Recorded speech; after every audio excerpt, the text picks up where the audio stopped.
Yo voy a tratar de explicar un poco cómo es el proceso de compraventa de una propiedad en Estados Unidos, ya que tiene menos formalidades a lo que uno está acostumbrado acá en Argentina y en otros países de Latinoamérica. Y después voy a pasar a hablar un poco sobre las cuestiones impositivas que tienen que ver con invertir en Estados Unidos. Lo primero que pasa cuando uno ve una propiedad que le gusta y le interesaría comprarla es que pone una oferta. La manera de poner la oferta es firmando los términos del contrato de compraventa. Cuando el vendedor está de acuerdo y se las quiere vender en esos parámetros, firma ese mismo documento que era la oferta y ese documento se convierte en el contrato de compraventa. El contrato de compraventa para el comprador tiene un periodo de cancelación que depende más que nada del tipo de propiedad que sea. Si es una propiedad de developer, quiere decir una propiedad que está en pozo, que es de construcción, tienen 15 días para cancelar el contrato, y si es una propiedad de dueño directo, son 3 días para cancelar el contrato. También puede haber un periodo de inspección que se puede establecer de acuerdo a lo que las partes se pongan de acuerdo, y en ese periodo de inspección también se podría cancelar el contrato. Con lo cual a veces lo que pasa en Miami, como el mercado es tan caliente y tan movido, es que uno dice, bueno, pongamos la oferta y si querés tomate un día más o 2 días más para pensarlo, pero asegúrate de que metemos la oferta en tiempo y forma, porque si no, esa propiedad por ahí al día siguiente ya no está más en el mercado. Lo que se hace cuando se pone la oferta es que, ya sea en el momento de poner la oferta o unos pocos días después, se pone un depósito. Ese depósito no se le entrega al vendedor, sino que va a una cuenta que se llama la cuenta de escrow. La cuenta de escrow es la cuenta como ser la cuenta de la escribanía. Y es la cuenta donde van a estar todos los fondos de la inversión hasta el momento de la escritura para hacer la venta. Otra cosa que pueden pedir mucho cuando uno hace una oferta es ver que efectivamente la persona que hace la oferta tenga la disponibilidad de los fondos para poder escriturar. Y acá es donde a veces en algunos proyectos es mejor hacer una oferta en efectivo que una oferta financiada. Lo que no quiere decir que uno no pueda después salir a conseguir financiación, pero muchas veces los vendedores prefieren que la oferta no sea contingente a que el comprador vaya a conseguir financiación para no dejar la propiedad parada. Todas estas cosas pasan porque el mercado está tan movido que hace que los vendedores, cuando efectivamente aceptan una oferta, se quieran asegurar de que la persona vaya a concretar esa compra.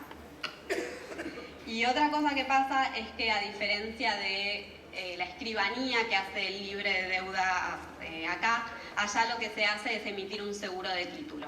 El seguro de título lo emite una compañía aseguradora que estudia la propiedad, que se asegura de que esté libre de deudas y que emite un seguro en caso de que haya alguna eventualidad con el inmueble. Ese seguro de título lo paga el comprador, es parte de los gastos de escrituración. Ahí puse obligatorio y un signo de pregunta. ¿Es obligatorio? No hay nada que lo exija por ley, pero sería un poco imprudente comprar sin ese seguro de título.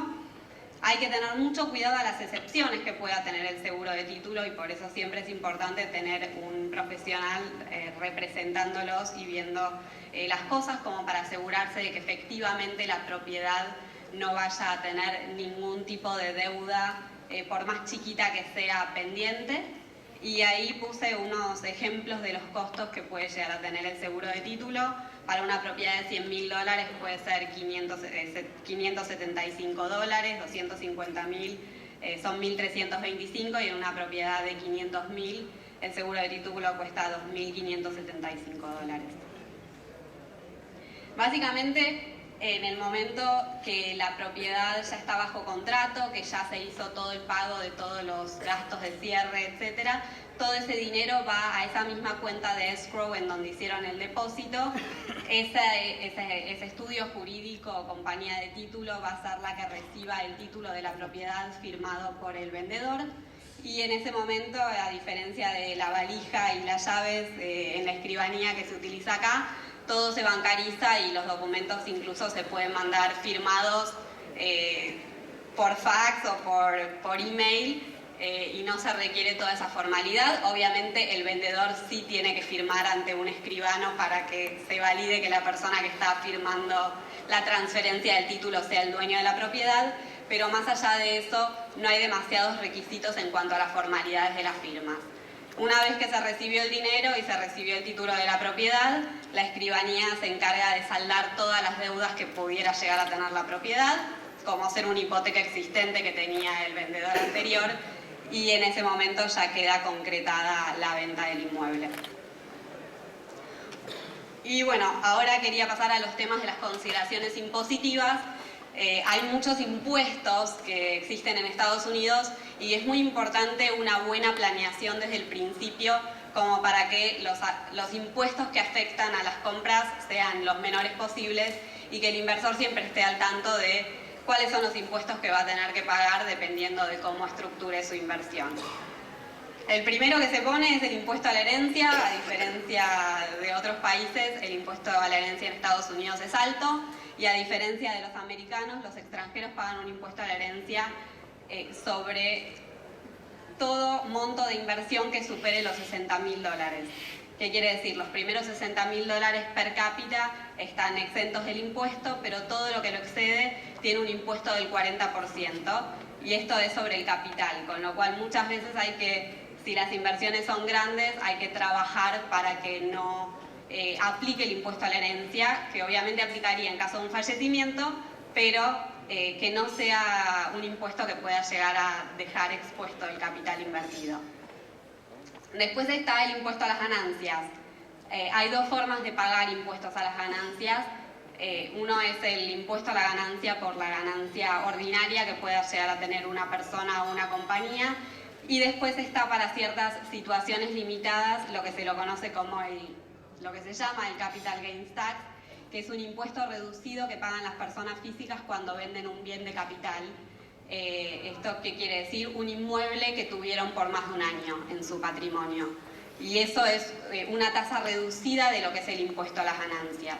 Después hay ciertas retenciones que tienen las personas extranjeras, que si uno trabaja apropiadamente, a pesar de no ser un impuesto y ser una retención, se puede evitar esa retención en el momento de la venta del inmueble. Y por último está el impuesto a los dividendos, que se paga en ciertas situaciones donde corporaciones americanas pagan dividendos a personas extranjeras. Y acá hice dos estructuras diferentes que se pueden utilizar para los inversores extranjeros. Muchas veces los inversores extranjeros, por cuestiones de protección jurídica, privacidad y planeamiento impositivo, prefieren hacer las inversiones a través de sociedades y no directamente a título personal. Y básicamente hay dos estructuras o dos tipos societarios que se pueden utilizar para esto. Una es una corporación y otra es lo que es una Limited Liability Company, lo que sería una sociedad de responsabilidad limitada. La diferencia entre la corporación de Florida y la Limited Liability Company es que la sociedad de responsabilidad limitada es fiscalmente transparente y los que tributan son las personas, mientras que en la corporación tributa la sociedad. Entonces, en la LLC, que es donde tributan las personas, tenemos ese impuesto que les había comentado, vuelvo a la anterior, el Capital Gains Tax, que es la tasa reducida de impuesto a la herencia. Entonces, muchas veces se busca trabajar con eso o se busca utilizar esa estructura para hacer uso de esa ventaja o esa tasa reducida de impuesto en el momento de la venta del inmueble. Pero hay que tener en cuenta si esto vale la pena o no, porque también aplicaría, en caso de que haya un fallecimiento de la persona física, el impuesto a la herencia. Entonces ahí es donde hay que ver, bueno, cuál es el grupo inversor, cuánto es el monto de la inversión y si conviene o no usar la estructura de la LLC. La mejor forma de evitar el impuesto a la herencia, y es legalmente viable, es que el accionista de la sociedad americana sea una estructura offshore, con lo cual salimos de la jurisdicción americana a la hora de gravar el fallecimiento. Estados Unidos grava todo lo que pasa o todas las transferencias de activos en Estados Unidos, pero si uno tuviera acciones en una estructura fuera de Estados Unidos, eso no estaría alcanzado por lo que es el impuesto a la herencia en Estados Unidos, y es por eso que se usan las corporaciones extranjeras que podrían ser argentinas, pero uno no quiere meterse en un problema por ahí más grande del que está queriendo salir. Entonces se buscan a veces paraísos fiscales que tienen muchas de estas operaciones inmobiliarias, perdón, no operaciones inmobiliarias, muchas de estas eventualidades que se dan en base a estas operaciones inmobiliarias no grabadas, como ser una venta o como ser una sucesión, una ganancia no producida en ese país, y entonces se utilizan ese tipo de sociedades para evitar el impuesto a la herencia. Y básicamente lo más importante es que el inversor sepa cuál es su plan de inversión y en base a eso armar una estructura que sea acorde a sus necesidades, teniendo en cuenta cuál es la inversión que va a hacer y cuál es la proyección de la inversión. También si va a querer aplicar para una visa, ver que la estructura en cómo se arme vaya a permitirlo calificar para cualquier visa que vaya a aplicar, y obviamente teniendo en cuenta la necesidad de muchos inversores extranjeros, que es de seguridad jurídica y privacidad. Así que bueno, esto es un poco complejo como para resumirlo en 15 minutos, pero si tienen dudas o si están por hacer alguna inversión o tienen clientes que quieren hacer una inversión, siempre es bueno tener esto presente y saber que lo mejor es estar asesorado desde un principio, como para evitar sorpresas más adelante o impuestos que uno no tenía previstos pagar. Así que bueno, los dejo con Gaby.